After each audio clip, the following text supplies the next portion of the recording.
हमारी आंखों के सामने खुदा के कलाम की प्रोफेसीज पूरी होती चली जा रही हैं। और अगर आप गौर करें तो इस वक्त वेस्ट से लेके मिडिल ईस्ट और मिडिल ईस्ट के बाद अब पाकिस्तान और इंडिया की जंग की बात हो रही है और आपके सामने जंग शुरू भी हो चुकी है। अभी पाकिस्तान का जवाब देना बाकी है और पाकिस्तान का जवाब कैसा होगा, किस नौयत का होगा, वो बताएगा कि आगे क्या होना है। इसलिए हमें वेट करना पड़ेगा कि पाकिस्तान किस तरह का जवाब देता है। लेकिन अगर आप गौर करें तो इस वक्त चाहे आप बिलीवर हैं, चाहे आप बिलीवर नहीं है, चाहे आप मसीही हैं, चाहे आप मसीही नहीं है, चाहे आप यीशु मसीह पर बिलीव करते हैं, चाहे आप यीशु मसीह पर बिलीव नहीं करते हैं, लेकिन आपकी आंखों के सामने खुदा का कलाम सच साबित होता चला जा रहा है। अगर आप गौर करें तो खुदा के कलाम में लिखा है, यीशु मसीह ने फरमाया मैथ्यू 24:6 में लिखा है, एंड ये shall hear of wars and rumours of wars, यानी कि तुम जंगे और जंगों की अफवाहें सुनोगे। See that ye be not troubled, ये देखकर घबरा मत जाना, for all these things must come to pass but the end is not yet, ये सब कुछ होना जरूरी है लेकिन खात्मा अभी नहीं होगा। आगे लिखा है यीशु मसीह ने कहा अगली आयत में, for nation shall rise against nation, कौम कौम पर चढ़ाई करेगी और सल्तनत सल्तनत पर, and there shall be famines and pestilences and earthquakes in divers places. जिसका मतलब यह है कि कौम कौम पर चढ़ाई करेगी, सल्तनत सल्तनत पर, जगह जगह काल पड़ेंगे, वबाएं आएंगी और जगह जगह भूचाल आएंगे। तो इस वक्त हमारी आंखों के सामने ये सब कुछ होता चला जा रहा है।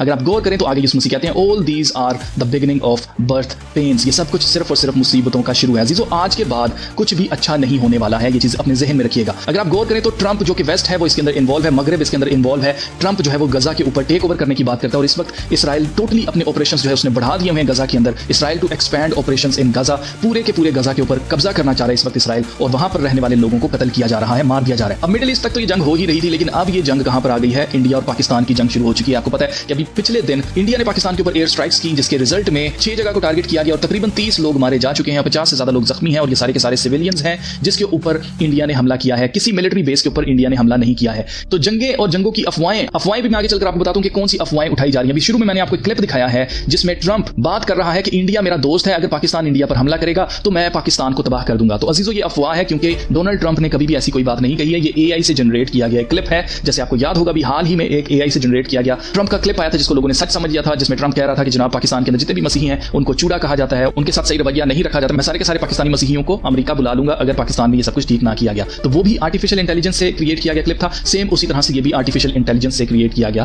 क्लिप है जो कि झूठा क्लिप है। मजीद अगर आप गौर करें तो इस वक्त जगह जगह भौचाल आ रहे हैं, जैसे यीशु मसीह ने कहा। इस क्लिप को देखें, ये भी अफवाह है। पाकिस्तान से इस वक्त की बड़ी खबर आपको बता दें, पाकिस्तान में भारत के खौफ से बौखलाहट है, खलबली मची हुई है। भारत के एक्शन से पाकिस्तानी सेना डरी है, पाकिस्तानी सेना में इस्तीफे की छड़ी भी लगी है। 2 दिनों में हजारों जवानों ने छोड़ दी है नौकरी। पाकिस्तान के डिफेंस का ये हाल है कि आपने नोट किया कि इंडियन मीडिया के ऊपर कैसे झूठा प्रोपेगेंडा किया जा रहा है, कैसे अफवाहें फैलाई जा रही हैं कि पाकिस्तानी आर्मी के कई जवानों ने इस्तीफे दे दिए हैं, जबकि पाकिस्तानी आर्मी के रिटायर्ड जो फौजी हैं वो भी मैदान में आ चुके हैं और वो कह रहे हैं कि हम भी जंग में हिस्सा लेना चाहते हैं। तो दोनों तरफ से अफवाहें जो है वो फैलाई जा रही हैं, दोनों तरफ से झूठ जो है वो गढ़ा जा रहा है। इसलिए आपने किसी भी न्यूज के ऊपर एज इट इज बिलीव नहीं कर लेना है, उसको वेरीफाई करके चेक करना है कि क्या वो चीज जो बताई जा रही है वो सच है या नहीं है। अब न्यूज ये सामने आ रही है कि कल रात पाकिस्तान आर्मी ने शेलिंग की है बॉर्डर के ऊपर, और क्रॉस बॉर्डर शेलिंग में पूंछ एक नाम है जम्मू कश्मीर के अंदर, वहां पर गुरुद्वारा है जिसके ऊपर हमला किया है पाकिस्तानी आर्मी ने और सिविलियंस जो है वहां पर मारे गए हैं, तकरीबन 10 लोग। अब इस न्यूज को भी वेरीफाई करना बाकी है, क्या पाकिस्तानी आर्मी की तरफ से ये बयान आता है या नहीं आता है, हम इसके ऊपर चेक रखेंगे, नजर रखेंगे। अगर पाकिस्तानी आर्मी इसको कबूल करती है तो फिर ये सीधी सीधी वही जंग है जो मैं आपको बता चुका हूं कि ये मिलिट्री वर्सेस सिविलियंस है, ये कहीं से भी मिलिट्री वर्सेस मिलिट्री नहीं है।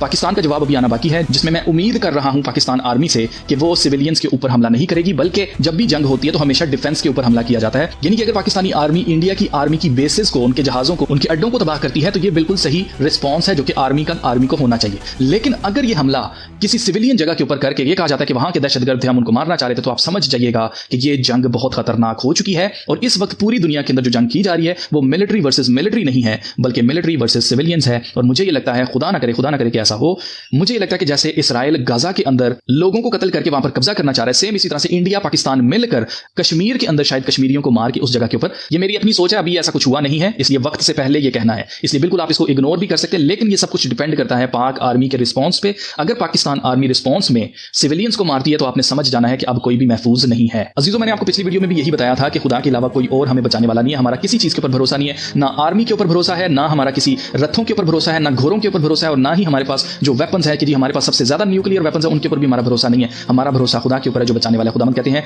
कि मैं और सिर्फ मैं ही खुदा हूं, apart from me there is no saviour, मेरे अलावा कोई बचाने वाला नहीं। I have revealed and saved and proclaimed I and not some foreign god among you, you are my witnesses, तुम मेरे गवाह हो, declares the lord that I am God. उसके अलावा कोई और खुदा नहीं है और उसी का कलाम हमारी आंखों के सामने पूरा होता चला जा रहा है। और मेरे ख्याल से हम सबके पास अपॉर्चुनिटी है कि हम अपना शेल्टर, अपने छुपने की जगह खुदा को बनाएं, वही हमारा मजबूत किला है, वही हमें बचा सकता है। और जैसा खुदा के कलाम में लिखा है कि तेरे आसपास 1000 गिर जाएंगे और तेरी दाहिनी तरफ 10,000, लेकिन वो तेरे नजदीक नहीं आएगी। हम इसको क्लेम करते हैं कि मौत आपके नजदीक नहीं आएगी।